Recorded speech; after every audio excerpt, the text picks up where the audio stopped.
How to reclaim hours every day by batching your communication. Cut the time you spend in inboxes to do more meaningful, focused work. The highlights of this blog are: first, how to massively reduce the time you spend digitally communicating on email, Slack, Teams, texts, WhatsApp, and so on, and a highly effective 5-step method for communication batching. You can read this blog on my Substack or LinkedIn pages at Dr. John Beale, and there's also an audio version in those blogs you can listen to.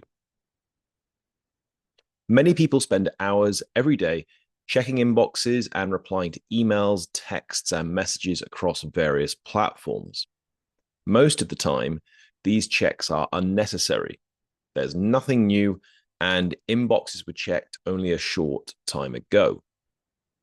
The normal way of working for many people is to have one or several inboxes open all the time in the background, repeatedly moving between work that requires their full concentration and replying to messages. This disrupts attention and prevents us reaching the level of deep focus where we can do our best work. Add to this the fact that many people also have their phones on their desks while they're working, and you have an abysmal setup for doing focused work. And if you'd like to learn more about how much phones disrupt our attention when they're on our desks, see my previous blog, which is linked in this blog. These disruptions to our attention last longer than we think. A study on task management and fragmented work showed that when our focus on a task is interrupted, it takes an average of almost 25.5 minutes to regain focus on the task. That study was led by attention expert Dr. Gloria Mark, with whom I had a fascinating conversation about attention and its relationship to human flourishing on my podcast, and that's also linked in this blog. In research on attention, the term working sphere is used to refer to a unified set of work tasks. For example, when you're preparing a slide deck, your working sphere might include the draft of the deck in PowerPoint, your notes in Google Docs, a PDF of a published article you're referring to, and finding images online to include in the deck. Moving to a different working sphere would involve switching to an unrelated project or checking emails or messages unrelated to the slide deck. In her excellent book, Attention Span, Gloria Mark describes the study I just mentioned on task management and fragmented work. She writes the following: what happens when people are interrupted? How long does it take to resume work on that interrupted task? It took people an average of 25 minutes, 26 seconds to return to work again on their interrupted working spheres. And when people get interrupted, they do not just turn to another task and then snap right back to their original interrupted work. They work on an average of 2.26 intervening working spheres before they go back to their original working sphere.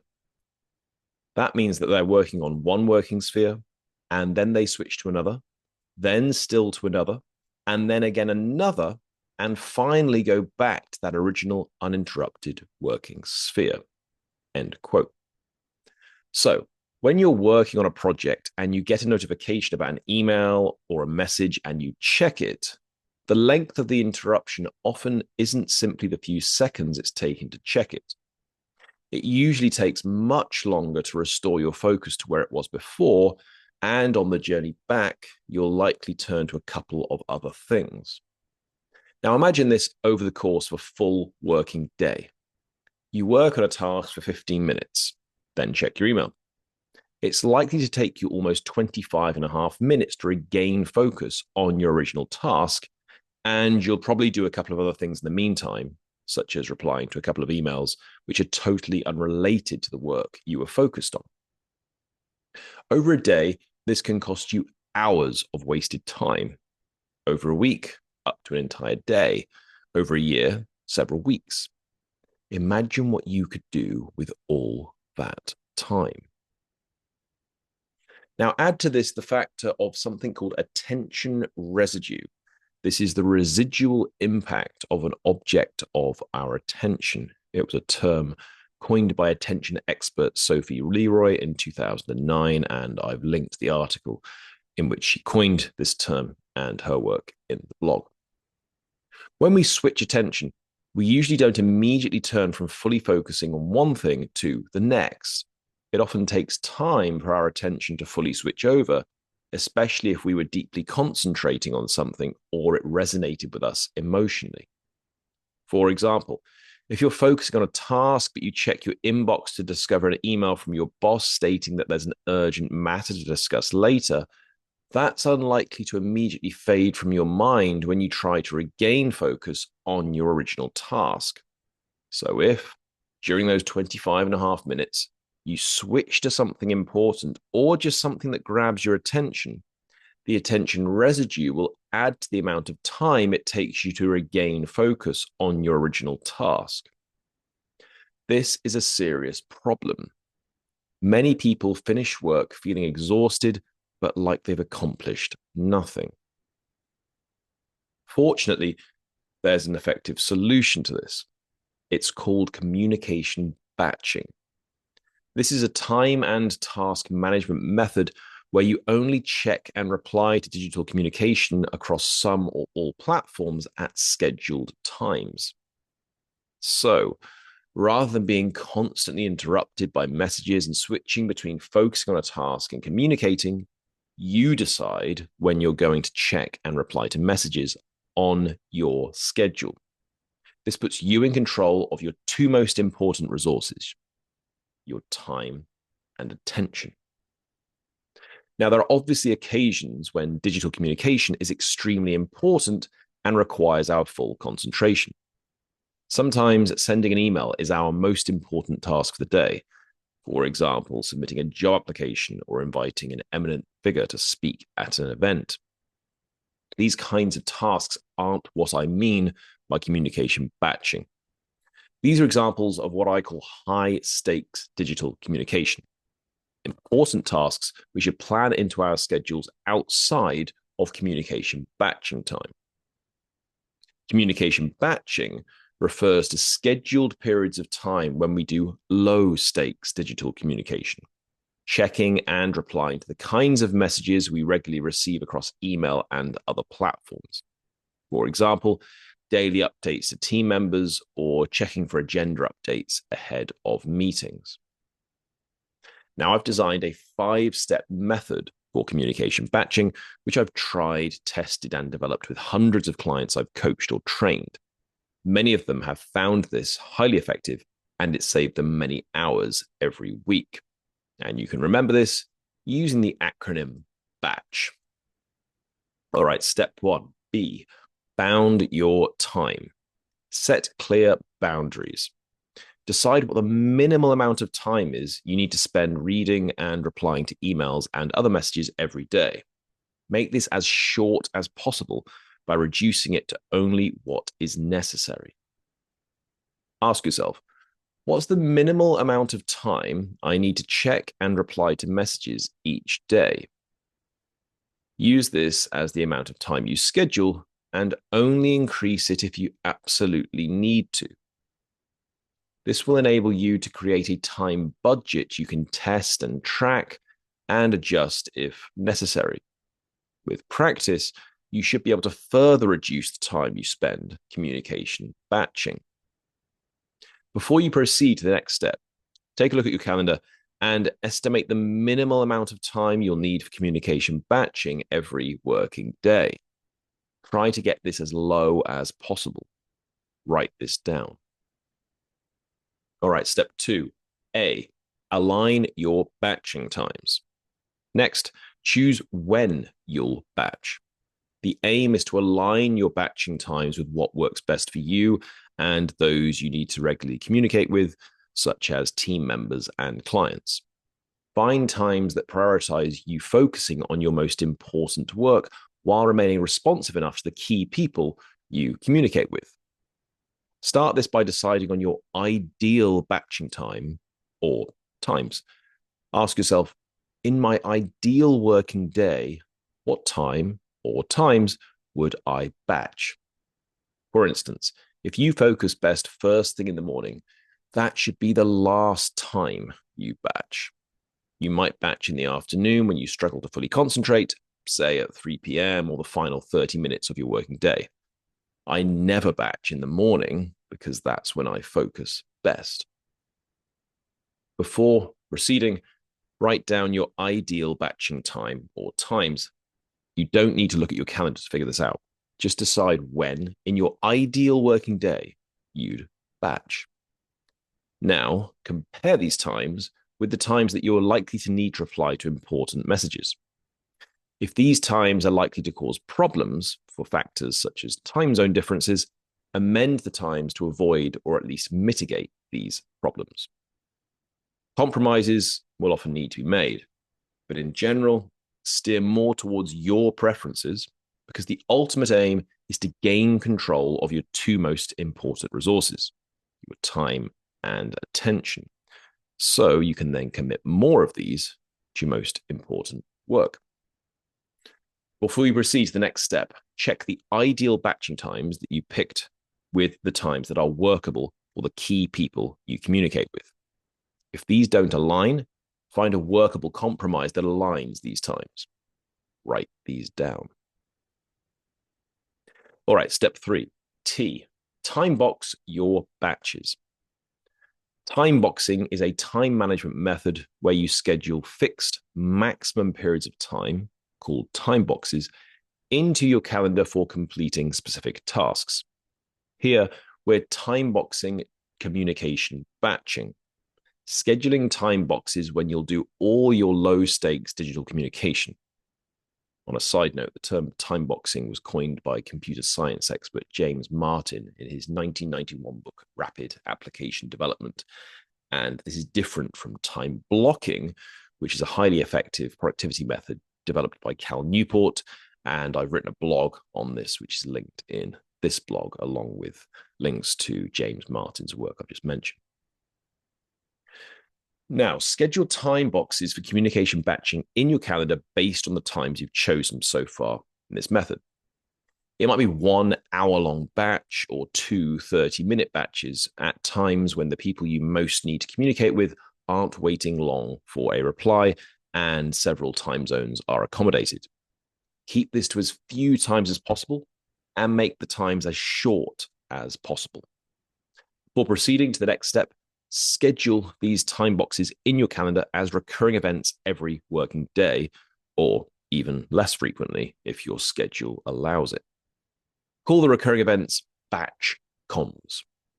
All right, step 4, C, commit and contain. Now comes the hardest part. Stick to your communication batching times. Don't check emails or other messages outside of them. This will get much easier with practice. Until then, there'll be times when you struggle to resist, but you will get there with persistent daily practice. If you struggle to resist checking, use apps to block email and other apps. I most recommend the following, all of which are either free or there's a free version of them, or they offer a free trial. First up, Boomerang for Outlook or Gmail. This browser extension has many useful features. The one I like most is called Inbox Pause, which enables you to schedule the times you can receive emails so people can still email you whenever they like, but the emails only appear in your inbox at the times you've chosen. So if someone emails you in the middle of the night and you go against your best intentions and check your email, you won't be able to see the email until the time you've scheduled. My second recommendation is Inbox when ready for Gmail. This browser extension enables you to hide your inbox, schedule times to check emails, and set limits to the time you spend on email. It's available in Chrome, Firefox, and Edge. I particularly like their hide inbox function, which hides your inbox when you open your email.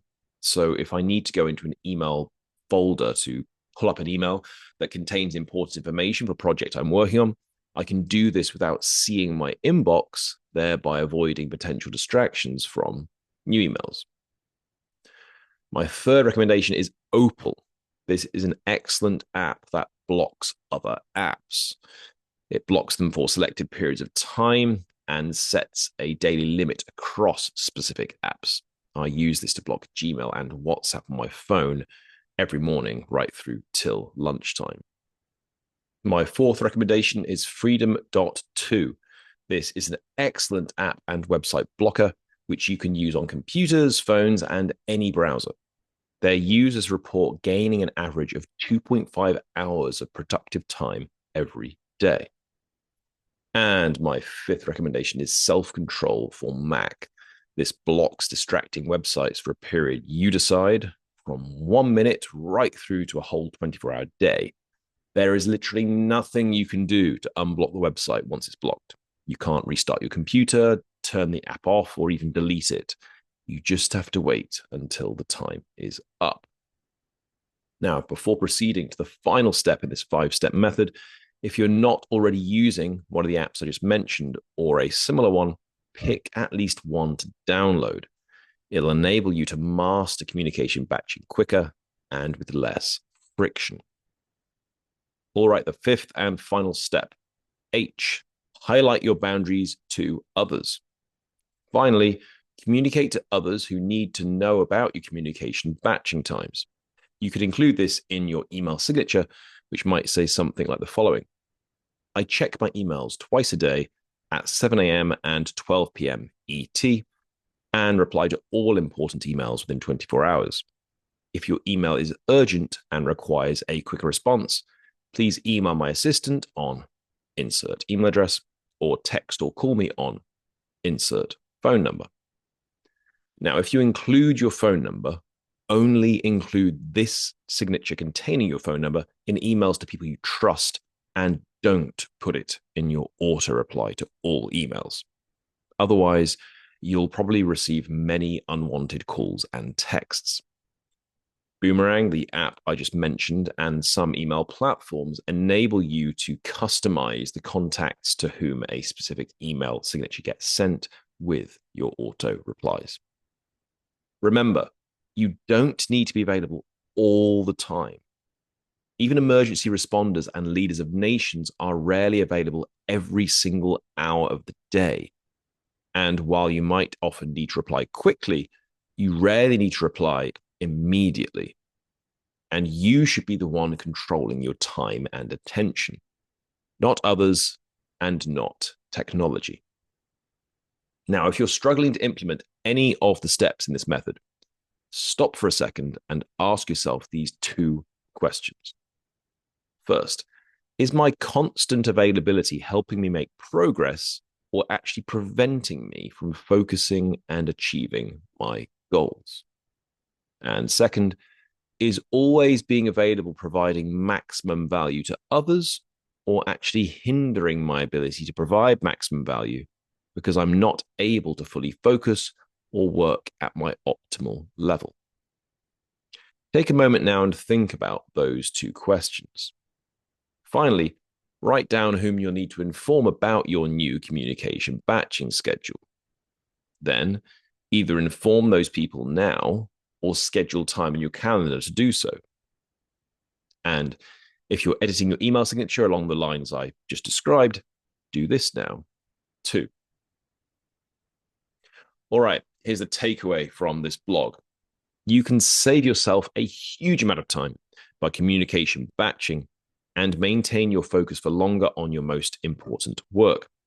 Most importantly, this enables you to gain more control over your two most important resources, your time and your attention. The 5-step method I've described in this blog, the batch method, is a highly effective way to successfully batch your communication, and you can implement this immediately. Which digital communication platform do you most struggle to keep within time-bound batches?